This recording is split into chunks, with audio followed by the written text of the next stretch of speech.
वंदो गुरुपद कंज कृपा सिंधु नररूप हरि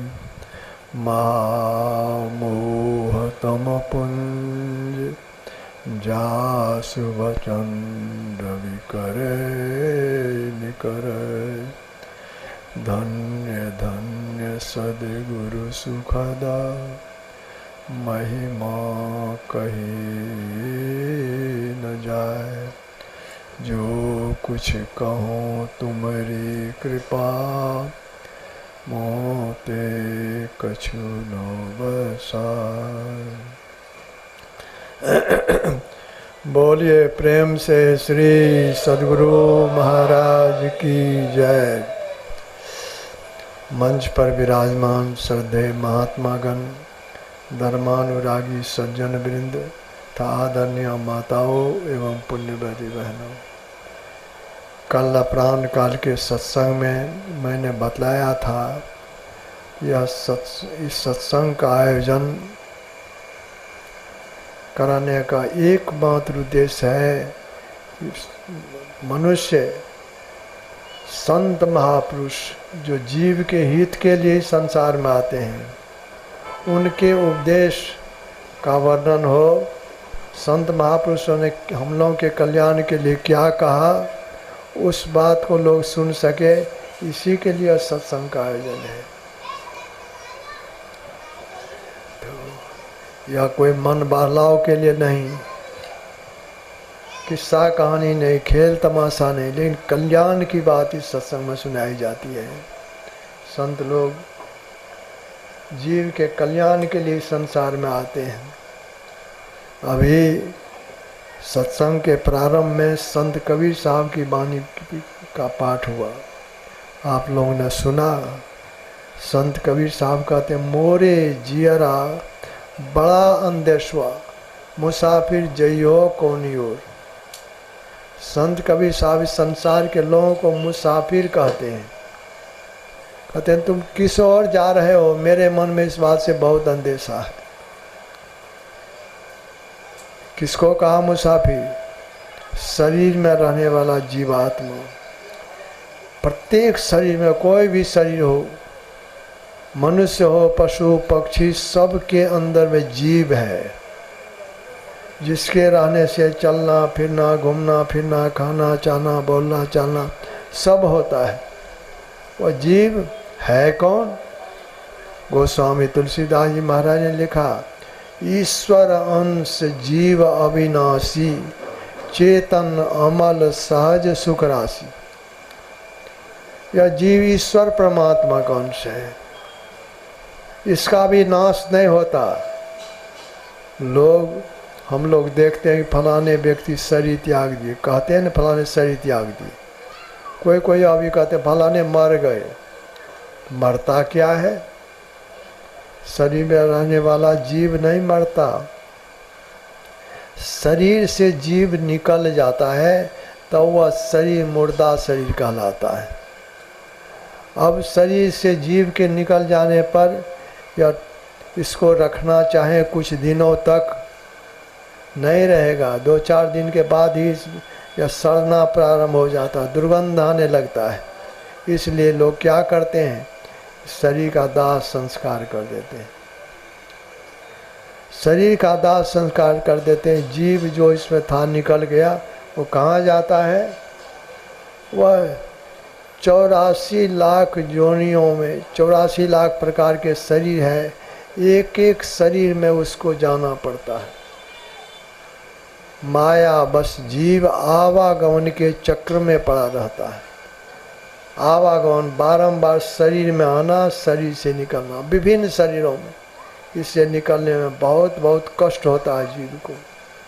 तो संत लोग इसी कष्ट से छुड़ाने के लिए, जीव को उबारने के लिए इस संसार में आते हैं। वे जीव को मुसाफिर की संज्ञा इसलिए देते हैं, अभी जो पाठ में सुना है, मोरे जियरा बड़ा अंदेशवा मुसाफिर जइयो कौन ओर। मुसाफिर शरीर में रहने वाला जीव को कहा कि मेरे मन में बड़ा अंदेशा हो रहा है। क्या अंदेशा हो रहा है? तुम किस ओर जा रहे हो? अरे घर से कोई निकलते हैं, कहीं जाना होता है, किसी काम से बाहर जाना होता है, तो फिर लौट करके घर पहुंच जाते हैं। ईश्वर परमात्मा का अंश रूप जीवात्मा परमात्मा के धाम से निकल चुका है, निकला है, घूम रहा है, विभिन्न शरीरों में भटक रहा है। इसमें भटकने में बहुत कष्ट होता है जीव को। संत लोगों के मन में इसीलिए अंदेशा हो रहा है। अरे तुमको चाहिए कि परमात्मा के धाम से निकला फिर परमात्मा के गोद में पहुंच जाए। तुम बाहर के सुख में मगन होकर, बाहर के सुख, इंद्रियों का सुख, तन मन सुख, ये तन का शरीर का सुख, इंद्रियों का सुख, इसी में तुम भूल गया है। इसमें भूलने से, इसमें मग्न हो जाने से अपना कल्याण नहीं। गुरु महाराज की वाणी में है कि तन सुख, मन सुख, इंद्रिय सुख, सब दुख, ये सब दुख ही दुख है। इस ओर आ करके लोगों को सुख नहीं मिलता, लेकिन जीव भटक रहा है। भटकते हुए जीव को संत लोग याद दिलाते हैं, तुम परमात्मा के धाम से निकला था, परमात्मा की गोद से तुम अलग हो गया है, तो फिर उन्हीं की गोद में चले जाओ। यही हमारा काम होना चाहिए। लेकिन इस तरह से हम कर नहीं रहे हैं।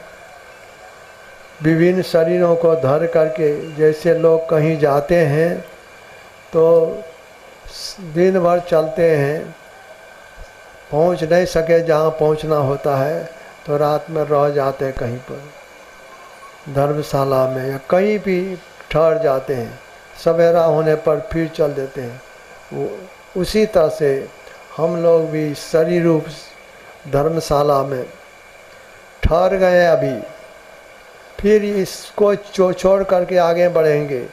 विभिन्न शरीरों में जा करके कुछ रहना होता है, फिर चलना होता है। यह यात्रा हमारी कब से शुरू है? जब से यह संसार बना है, तब से हम विभिन्न शरीरों को धरकर संसार चक्र में, आवागमन के चक्र में घूमते आ रहे हैं। इसमें घूमते रहने पर बड़ा कष्ट अभी तक भोगे हैं, बहुत कष्ट भोगे हैं। तो इस कष्ट से छुड़ाने के लिए ही संत लोग आते हैं। लेकिन जीव जो उनकी बात सुनना नहीं चाहता, अभी संसार के भोगों में मस्त है, तो ऐसे जीव को देख करके संत को बड़ी दया आती है। आपने सुना ने, मोरे जियाड़ा बड़ा अंदेशवा, मुसाफिर जई हो कौनी ओर। संत को दया आती है। कहेंगे दया क्यों आती है संत को? कहा इसलिए संत का हृदय बड़ा कोमल होता है, बहुत कोमल। दूसरों के दुख को देख करके संत लोग द्रवित हो जाते हैं। ख्याल मत बांटिए। एक तो लोगों को कष्ट हो रहा है, बाहर के सूरज के ताप को एक कपड़ा का आवरण दूर नहीं कर पाता। लोगों को गर्मी लगती होगी, इसलिए गर्मी सह करके आप लोग जो बैठे हैं, तो बहुत बड़ा लाभ उठाने के लिए, इस लाभ को तभी उठा सकेंगे जब आपका ख्याल इस ओर लग जाए। दूसरी ओर से ख्याल आप हटा लें, क्या कह रहे हैं इसको सुनिए। कल्याण की बात बतलाई जाती है सत्संग में।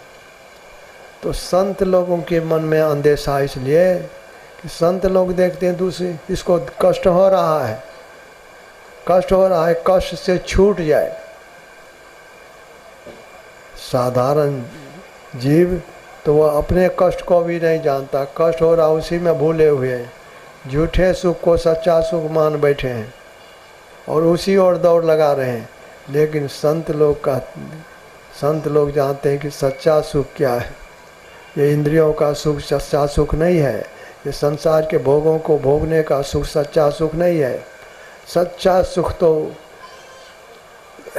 परम प्रभु परमात्मा के चरणों में अपने को हाजिर कर लें, पहुंचा दें।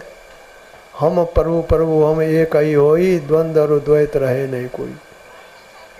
वहाँ चले जाए फिर तो समझ निज घर में निज प्रभु को पावे, अति हुलसावे ना। गुरु महाराज की वाणी में है, मन तू बसो तीसरो नैना, माता से चल दीजो ले। लेकिन अपने घर जाने के लिए बाहर में रास्ता नहीं है, परमात्मा के धाम में जाने के लिए रास्ता नहीं है। रास्ता कहाँ से शुरू है? कहा मन तुम बसो तीसरो नैना, कहे रास्ता प्रारंभ होगा और तीसरी नेत्र में अपने को ठहरा लो। ये गुरुगम्य है। इस बात को साधारण लोग नहीं जानते, जो दीक्षित नहीं है सो नहीं जानते। दीक्षित लोग जानते हैं कि मन अपने प्रभु के पास जाने के लिए, परमात्मा के धाम में जाने के लिए अंदर में रास्ता है और रास्ता का प्रारंभ होता आज्ञा चक्र से। तो पहले वहाँ ठहरना पड़ेगा, तो उस रास्ते पर हम आगे बढ़ सकेंगे। मन तुम बसो तीसरो नैना, महतः से चल दी जोरे। लेकिन वहाँ पर वहीं पर रुक जाओ सो नहीं, वहाँ से चलो, महतः से चल दी जोरे। मन तुम बसो तीसरो नैना, महतः से चल दी जोरे। अस्थूल नयन दृष्टिधार दो, सन्मुख जोड़ो रे। ये हम लोगों की आँख जो है बाहर में, इसमें दृष्टि की धार निकलती है। आँख से दृष्टि की धार निकलती है। ये धार जैसे अभी हम आप लोगों को देख रहे हैं, अगर हमारी आँख से दृष्टि की धार नहीं निकले तो हम आप लोगों को नहीं देख सकते। लेकिन वो धार इतनी बारीक है, उसको इस आँख से नहीं देख सकते। कहा इसी धार को अंदर में जोड़ो। बाहर में तो आँख खोल करके देखते हैं, कहा नहीं, आँख बंद करो, आँख बंद करो और अपने अंदर में दृष्टि की धारों को जोड़ो। इस कहा स्थूल नयन दृष्टि धार दो, सन्मुख जोड़ो रे। सन्मुख अपने सामने में, जहाँ पर मन तुम बसो तीसरो नैना, वहीं पर सामने में जोड़ो। जोड़ जकरी सुख मन में बैठो, गगनूरी जोड़े। और उस तरह से जोड़ सकेंगे, आकाश अंतराकाश में गमन होगा। अंदर के आकाश, हमारे अंदर भी आकाश में है, बाहर का आकाश, अंदर का आकाश, उसमें गमन होगा। किस रास्ता पर चलकर? अद्भुत अंतर की डगरिया, जहाँ पर चलकर प्रभु मिलते, उसी रास्ते पर चलने वाले को वह रास्ता मिलता है। रास्ता मिलता है, उस रास्ता पर जो अपने को ठहराते हैं, दृष्टि की धाराओं को जोड़ करके स्थिर कर पाते हैं। तो जोड़ जकरी सुख मन में बैठो। सुख मना कहते हैं मध्य की धार को, बाईं धार को इंगला, दाईं धार को पिंगला, मध्य की धार को सुखमना कहते हैं। जोड़ जकर सुखमन में बैठो, तो वहाँ पर अपने को ठहराओ, तो आकाश में उड़ना हो जाएगा। गगन उड़ी जोड़ी, जोड़ जकर सन्मुख हो, सुखमन में बैठो, गगन उड़ी जोड़े। तन संग त्याग त्याग, तन संग त्याग त्याग उड़ी ले जो, धार धरी जोड़े। वह धार मिलेगा। कौन धार? परमात्मा की ओर से मिलेगा। जैसे बच्चा को उठा लेते हैं, बच्चा पिता के गोद में आना चाहता है तो उसको दोनों हाथ से पकड़ कर के गोद में ले लेते हैं। उसी तरह से परमपिता परमात्मा की हम संतान हैं। अगर इस तरह से करेंगे, संतों की बतलाई हुई युक्ति के अनुसार करेंगे, तो परमात्मा की ओर से सहारा मिलेगा। वह सहारा वह परमात्मा का दायां बायां हाथ है। ब्रह्म ज्योति और ब्रह्मनाद ये भक्त को, साधक को अपने अंदर में देखने में आता है ब्रह्म ज्योति का दर्शन, और सुनने में आता है ब्रह्मनाद। उनको सुनकर सुनत लखत सुख लहद अद्भुति, अद्भुत सुख की प्राप्ति होती है। वह सुख जब मिलता है तब जीव बाहर सुख की ओर नहीं दौड़ता, तब वह बमन के समान, जैसे कोई आदमी को बमन हो गया, उल्टी हो गई, बढ़िया बढ़िया चीज़ खाए, रसगुल्ला खाए, बढ़िया बढ़िया और चीज़ खाए, लेकिन खाने के बाद वही उल्टी हो जाए तो उसको कोई खाना चाहेंगे?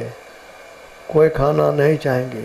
उसी तरह से जिनको अपने अंदर में वह सुख मिलता है उनके लिए संसार का सुख बमन के समान हो जाता है।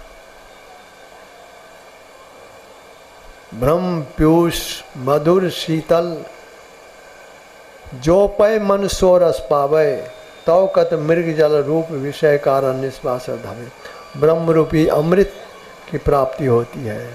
उसकी प्राप्ति होने पर वह चुंबक की तरह जीव जो संसार में भी भटक रहा है, इंद्रियों के घाट में जुटकर इंद्रियों के सुख को लेकर मगन हो रहा है, अब इस ओर उनका भटकन छूट जाएगा।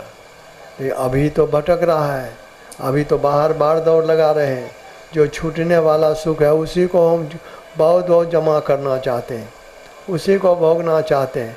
इस हालत में देख करके ही संत लोग कहते मोरे जियारा बड़ा अंधेश्वा, मेरे मन में अंधेशा हो रहा कि तुम हो परमात्मा के अंश, उस परमात्मा से निकल गए हो, उनसे बिलग हो गए हो। जीव जब हरिते बिलगान्यो देह गे, जीव जब ते हरिते बिलगान्यो देह गे निज के मान्यो। अपनी देह को, अपने घर को, संसार के सुख को, यही को अपना मान बैठे। इस तरह से जो कर रहे हैं तो भटक रहे हैं संसार में भटक रहे हैं। तो संत लोग कहते ईश्वर से मुख को मोड़ो, चलो परमात्मा के धाम में। संत राधा स्वामी साहब की वाणी है कि सूरत क्यों भूल रही, अब चेत चलो स्वामी पास। संत राधा स्वामी सूरत कहते शरीर चेतन आत्मा को। शरीर में केवल मन ही नहीं है, चेतन आत्मा है, लेकिन अभी मन के साथ मिला हुआ, जैसे दूध के साथ घी मिला हुआ रहता है। दूध को जहाँ ले जाएंगे दूध तो उसके साथ जाता है। उसी तरह से मन बाहर में भटक रहा है, तो सूरत इस मन के साथ मिला हुआ संसार सुख में पड़ा हुआ है। इसमें शांति नहीं मिलती, सुख नहीं मिलता। तो संत राधा स्वामी साहब कहते हैं सूरत क्यों भूल रही, अब चेत चलो स्वामी पास। क्यों भूली हुई हो, अब अपने मालिक के पास चलो। लेकिन कैसे जाएंगे? मन तो इस शरीर चेतन आत्मा को भटका करके संसार विषयों की ओर ले जा रहा भी। तो मन को भी समझाते हैं संत राधा स्वामी साहब, हे मनवा तुम सदा के संगी, त्यागो जगत की आश। मन को कहते हैं, हे मन तुम केवल इसी जीवन में हमारे साथ नहीं हो, जब से हम इस संसार में आ गए हैं, भटक रहे हैं, तब ही से तुम हमारे साथ हो। तब से तुमको क्या मिला अभी तक? ये संसार का सुख ही तो तुमने भोगा है। इसको भोग करके तुम्हें कभी संतुष्टि नहीं हुई, कभी तृप्ति नहीं हुई, अब भी नहीं होगी। तो करो क्या? फिर इंद्रियों को वे समझाते हैं संत राधा स्वामी साहब कि हे इंद्रियन तुम भोग दीवानी, क्यों फंसो काल की फांस। तुम जो इस संसार के भोगों में दीवानी हो रही हो, इसमें दीवानी होने से काल के फंदे में फंस जाओगी। तो करो क्या? जल्दी से अब मुख को मोड़ो, अंतर आ जब विलास। शीघ्र अपने मुख को संसार विषयों की ओर से मोड़ कर अंदर की ओर करो। अंदर में क्या मिलेगा? अंतर अजब विलास। ऐसा सुख का भंडार है अपने में जो एक बार प्राप्त होने पर फिर छूटेगा नहीं।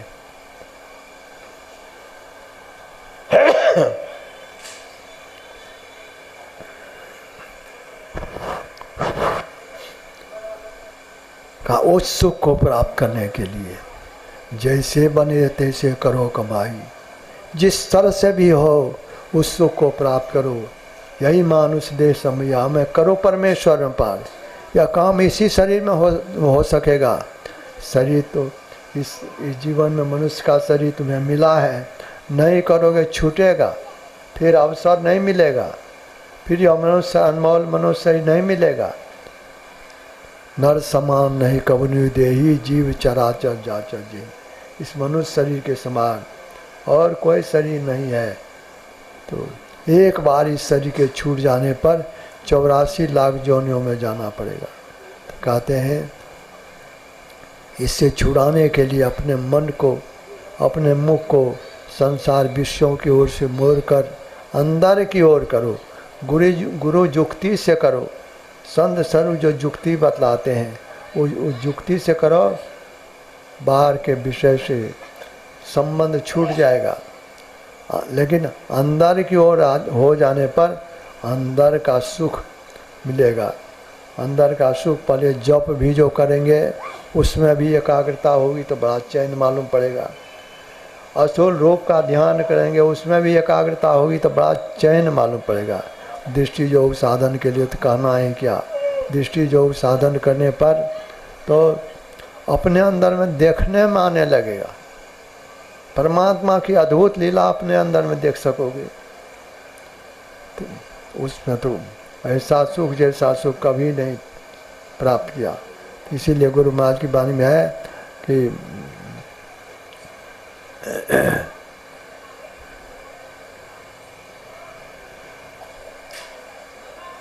गुरु जाप मानस ध्यान मानस कीजिए दृढ़ साध कर।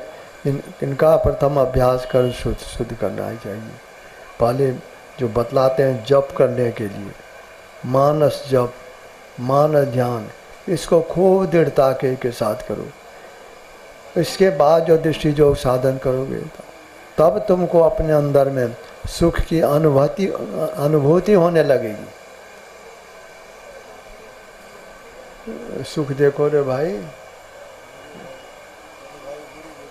भजो भाई गुरु गुरु गुरु रूप ध्यान धरो, सन्मुख बिंदु निरेखो। सुख देखो रे भाई, कहते यह करना पड़ेगा। उस सुख को प्राप्त करने के लिए पहले जप करना पड़ेगा, फिर असुर रूप का ध्यान करना पड़ेगा, फिर दृष्टि योग का साधन करेंगे तो कहते भजो भाई गुरु गुरु गुरु रूप ध्यान धरो, सन्मुख बिंदु निरेखो। सुख देखो रे भाई, तब जो सुख मिलेगा।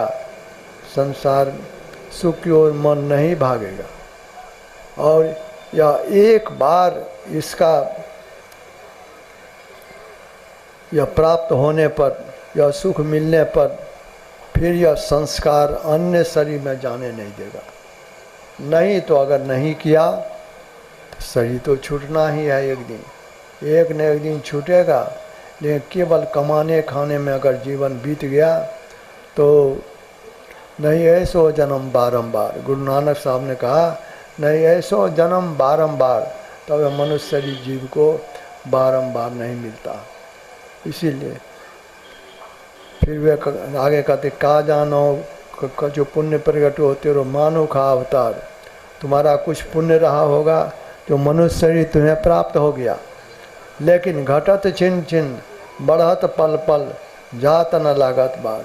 तुम्हारी आयु घट रही है, आयु घट रही है, केवल उम्र बढ़ रहा है। हम जो कहते हैं हम इतने वर्ष के हो गए, तो जितने वर्ष के हम हो गए उतनी आयु समाप्त हो गई हमारी। अब उतना बाकी नहीं है। जितने वर्ष के हम हो गए हमारी उतनी आयु काल के मुंह में चली गई,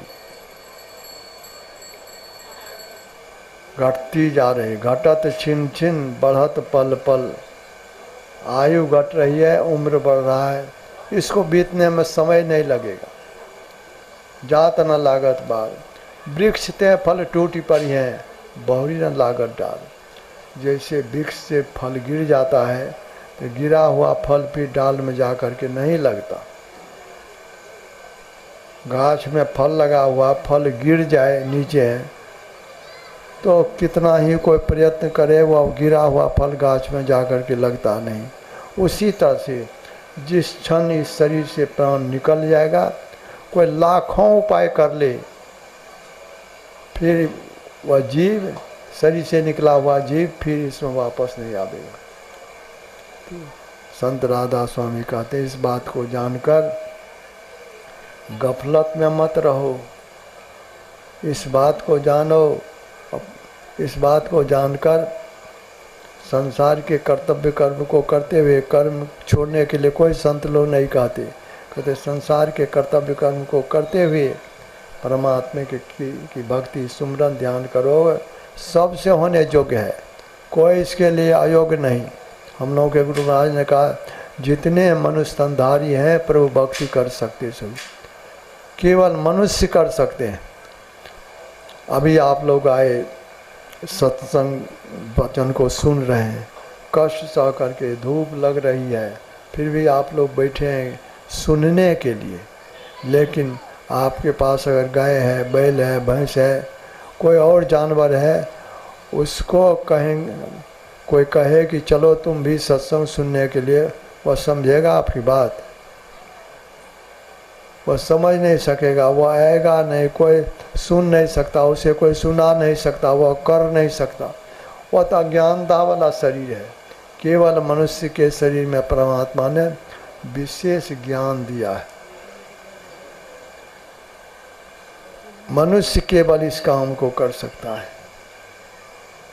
संत लोग कहते हैं नर समान नहीं कबन विदेही, जीव चराचर जाचर जेही। मनुष्य शरीर के समान और कोई शरीर नहीं है। सभी प्राणी जीव इस शरीर को पाने की कामना करते हैं, लेकिन मिलता सबको नहीं। एक बार शरीर से जीव निकल करके अन्य शरीर में चला गया, कुत्ता बिल्ली घोड़ा गधा सांप बिच्छू कीड़ा मकोड़ा उस शरीर में चले गए, तो अब एक एक करके 84 लाख योनियों में जाना पड़ेगा। कितना कष्ट सहेगा। जीव को मार करके जीव खाता है। अन्य शरीर में मनुष्य शरीर को कोई मारते हैं पीटते हैं तो उसके लिए तो केस मुकदमा है। किसी बकरा बकरी को कोई काटते हैं, उसका मांस खाते हैं, उसके लिए कोई केस मुकदमा, कोई कोर्ट कचहरी है? कहीं कोर्ट कचहरी नहीं। जंगल में रहने वाला एक जीव दूसरे जीव को मार करके खाता है। सांप है, मेढक को जीवित पकड़ कर निकलने लगता है। जीव मार करके जीव, एक जीव दूसरे जीव को खाता है। कितना कष्ट होता है। तो इस तरह का कष्ट तो बहुत भोगे हैं, बहुत भोगे हैं। यह शरीर जो मिला है परमात्मा ने दिया है, परमात्मा की बड़ी कृपा हुई है। यह शरीर मिला है कि अपने दुख को दूर करने का प्रयत्न करें, और दूर करना बस करने का यही एक उपाय है कि संतों की बतलाई हुई युक्ति पर हम चलें। चलना क्या है? दो काम, संत लोग दो काम करने के लिए बतलाते हैं। कहते सत्संग नीत और ध्यान नीत रहिए कर संलग्न हो। सत्संग करते रहो, सत्संग से तुम्हें ज्ञान मिलेगा, ध्यान करने की प्रेरणा मिलेगी, मन में चेत होगा कि केवल हमको कमाना खाना ही नहीं है, अपने उद्धार के लिए कुछ करना है। करें, या सत्संग से ज्ञान होगा। ध्यान करेंगे तो ध्यान करने से हम काल के मुंह से निकल सकेंगे। जैसे कि गुरु महाराज की वाणी में है कि माघ भूखा बाघ काल के मुख पड़ो है बावरे, होश कर चेतो सवेरे बचो ध्यान के दावरे, काल मुख से निव की भागो ध्यान के बल भाई रे, ऐसो अवसर खोई हो तो रोई हो पछताई। का ध्यान करो, ध्यान करने से ही काल के फंदे से निकल सकोगे। नहीं ध्यान करोगे तो काल तो भक्षण कर ही रहा है। संत पलटू साहब कहते हैं तू क्यों गफलत में फिरे, सिर पर बैठा काल। सिर पर काल बैठा हुआ है। संत कबीर साहब की वाणी में है कि कबीर गर्व न कीजिए काल गहे कर केश। काल बाल पकड़े हुए है, इसलिए गफलत हो करके नहीं रहो। तो ये करना क्या है? सुमरन ध्यान करना है। सुमरन ध्यान करने की प्रेरणा सत्संग से मिलती है। इसलिए दोनों कामों को जो करते हैं जैसे गाड़ी का चक्का, दोनों चक्का रहता है तभी वे आगे बढ़ पाता है। सत्संग करते हैं, ध्यान करने की प्रेरणा मिलती है। ध्यान करेंगे तो सदाचार का पालन करने की शक्ति प्राप्त होगी, पाप कर्म छोड़ करके रहने की शक्ति प्राप्त होगी। सत्संग ध्यान दोनों करते रहें, पाप कर्म से अलग हो करके रहें। संसार में जिस तरह का शरीर जीविकोपार्जन के लिए कर रहे करें, उसके लिए कोई नहीं रोकते। कहते जीविकोपार्जन के लिए जो काम करते हो करो, लेकिन सच्ची कमाई से अपना भरण पोषण करो। सच्ची कमाई से अपना भरण पोषण, परिवार के लोगों का भरण पोषण, और धर्म काम में भी जब बच जाए तो सभी करो। संत कबीर साहब ने कहा, साईं इतना दीजिए जा मैं कुटुंब समाए, मैं भी भूखा ना रहूं साधु न भूखा जाए। का विशेष हमको नहीं चाहिए, विशेष देंगे भी तो हम सब तो नहीं है खा सकेंगे, हमको इतना ही चाहिए। साईं इतना दीजिए जा मैं कुटुंब समाए, जिससे परिवार के लोगों का भरण पोषण अच्छी तरह से हो जाए, लोगों को खाने पीने का दिक्कत नहीं हो, ओढ़ने पहनने की का भाव नहीं हो, आराम से रहें, इतना ही हमको चाहिए। और क्या, साईं इतना दीजिए जा मैं कुटुंब समाए, मैं भी भूखा न रहूं साधु न भूखा जाए। कोई साधु महात्मा आ गए, दीन दुखी आ गए, भिखारी आ गए, उनको भी मैं दे सकूं, केवल अपने ही खा करके समाप्त हो जाए सो नहीं, उनको भी दे सकूं, बस इतना ही हमको चाहिए। तो इतना ही चाहिए। जब पेट भरा सब दिन, बहुत रहने से ही क्या, बहुत है या शरीर छोड़ करके चले गए तो सब तो यहीं छूटेगा। तन धन परिजन सहित, धन जन परिजन सहित आपन तन, सब छाड़ी जइयो काम नौन तावे, सब छोड़ करके एक दिन जाना पड़ेगा। इसलिए उस संग्रह में विशेष अपने मन को लगा करके नहीं रख करके, कर से कर्म करो विधि नाना, चित राखो जहाँ कृपा निधाना। हाथ से संसार के कर्तव्य कर्म को करते रहें और अपने ख्याल को परम प्रभु परमात्मा में लगा करके रखें। अपनी रानी को संभाल करके रखें, रानी मतलब पाप कर्म से बच करके रहें। कहे कबीर निज रानी सम्हारी, सदा आनंद रहे न डाई। जो अपनी रानी को संभाल करके रहते हैं उनके मन में शांति विराज करती है। जो अधर्म के साथ धन लोगों का लूट करके किसी तरह से जमा करते हैं, भले लोग नहीं जाने, उनका मन कसोटता अपने जो हमने अच्छा नहीं किया, लोगों की मैंने हत्या कर दी, लोगों का धन हड़प लिया, उनको जीवन काल में भी सुख नहीं मिलता और शरीर छूटने के बाद तो क्या मिलेगा, उस अपकर्म के कारण वो घोर नरक में जाता है। इसलिए उस ओर से अपने ख्याल को हटाकर पवित्र जीवन बिताते हुए, पवित्र रानी में रहते हुए सुमरन ध्यान करें। यही मनुष्य पाने का परम फल है। ऐसा करेंगे ही लोक परलोक दोनों उत्तम बनेगा।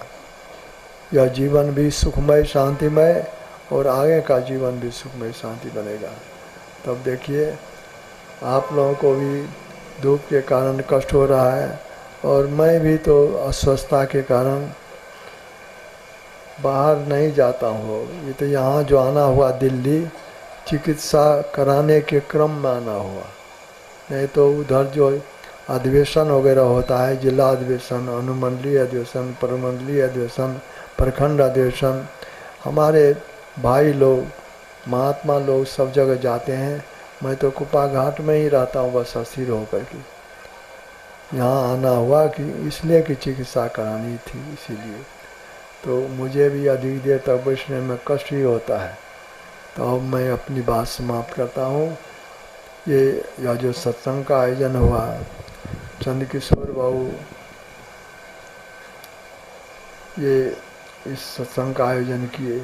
आयोजन में कितना खर्च होता है, किस तरह से कष्ट भी लोग उठाते हैं, लेकिन यह अपने लिए नहीं, कोई सत्संग का आयोजन अपने लिए नहीं करते। संतों के का ज्ञान और लोगों को भी मिले और लोग भी इस बात को सुन सके, समझ सके, लोगों का कल्याण हो, इसी भावना से लोग सत्संग का आयोजन करते हैं।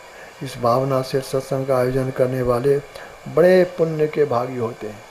इसका फल बहुत अधिक।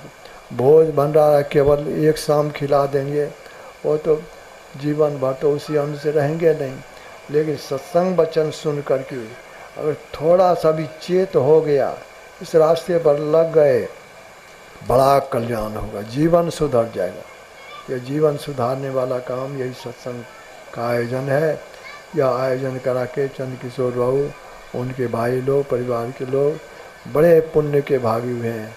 मैं इनके लिए शुभकामना करता हूँ, गुरु महाराज से प्रार्थना करता हूँ इनका जीवन सुखमय और शांतिमय बना रहे। और आप लोग जो घर के काम काजों को छोड़कर सत्संग में बैठे हैं, अभी देखता हूँ कि ऊपर से सूरज की गर्मी लगती है, इस हालत में भी आप बैठे हुए हैं कष्ट सह करके।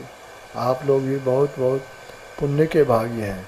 मैं आप सभी लोगों के लिए भी मंगल कामना करता हूँ, गुरु महाराज से प्रार्थना करता हूँ आप सभी लोगों का इहलोक का भी इहलोक परलोक उत्तम बने। इन्हीं शुभकामना के साथ मैं अपनी बात समाप्त करता हूँ। बोलिए श्री सद्गुरु महाराज।